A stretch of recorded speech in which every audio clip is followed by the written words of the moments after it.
People in recovery are often given the following recommendation when it comes to testing the waters of the dating scene again.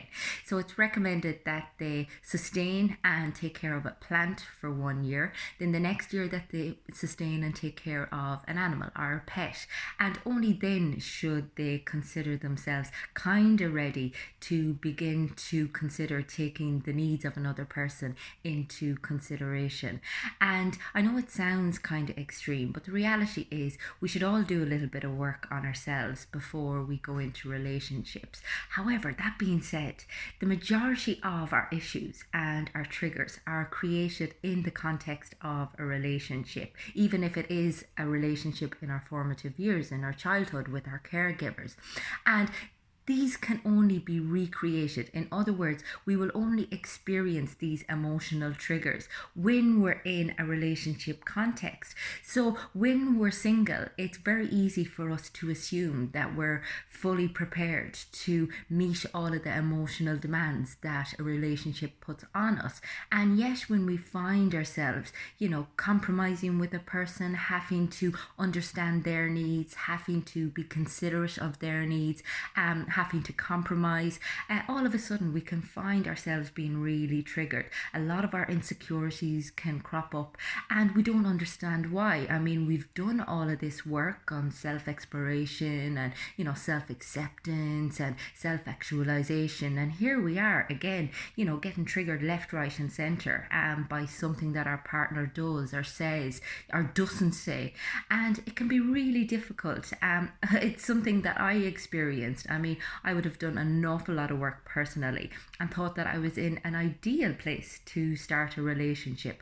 And then when I went into the relationship, all of a sudden I found, as I said, myself being very challenged, a lot of the old anxieties and insecurities cropping up. And it took me a long time to even admit to the fact or acknowledge that this was happening, because I was so much in denial of it. I was so sure that I had done the work that I needed to do. And I suppose what this shows us is that, first of all, relationships, if we view them properly, they are our guide as to where we need to work. And they will continuously show us aspects of ourselves that are still a little bit raw and vulnerable, that we still need to work on, that we still need to process.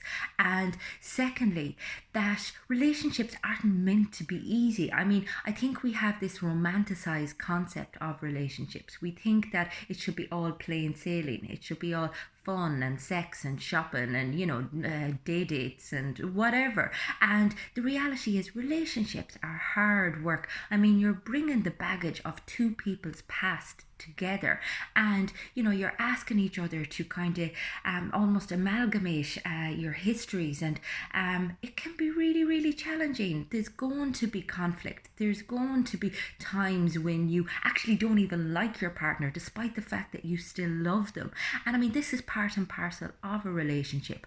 And oftentimes when the waters get a little bit choppy, people think, oh, do you know what, the relationship isn't for me. It's not really what I thought it was going to be, so this isn't the one for me after all that, and they just bail. Whereas if you look at it from the perspective of this being an opportunity for you to learn something about yourself, despite the fact that your automatic reaction is going to be to want to blame your partner for the pain that you're experiencing, but if you can be like, okay, what is this teaching me? What element of myself is this, or what nerve is this hitting off? And what do I need to learn here in order to meet the demands of the situation? And it may be that the relationship has run its course, or that you simply aren't compatible. But what I'm saying is that you should first try to explore all other avenues, because ultimately we will always want to defend ourselves. We'll always want to defend our insecurities.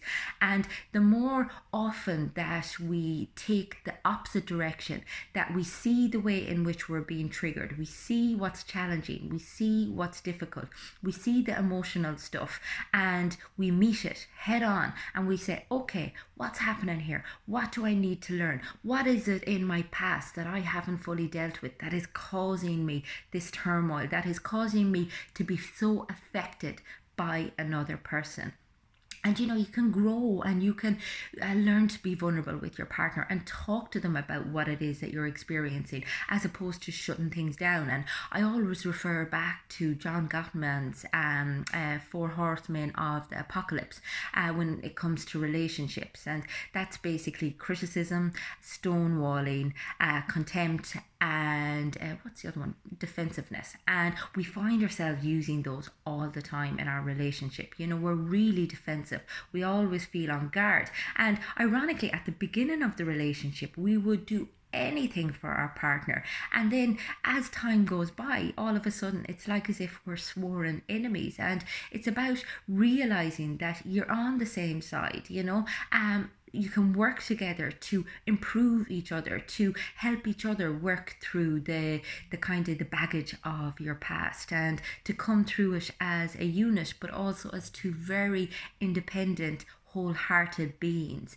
And I suppose, as I said, that's what the relationships are for. They're not there to meet our every whimsical need. They're not there to make us continuously happy. They're there to teach us. They're there to crack open all of the defenses that we have created throughout our lives that prevent us from being authentic, that prevent us from being open, and from creating deep connections that are worth having. As I said, ultimately we try to shut things down. We try to avoid dealing with difficulties, and we tend to want to run at the first sign of difficulty.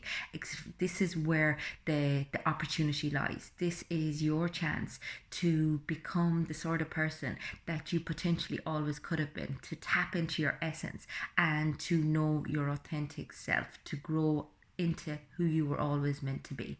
If you're struggling in your relationship, either with yourself or with other people, get in touch with me on my website. It's fundamentals.ie. I also do lots of content just like this on my YouTube channel, so go check that out. It's called Fiona Feely, and likewise my Instagram and my Facebook, both of those pages are called Fundamentals. I hope everyone has an amazing Friday.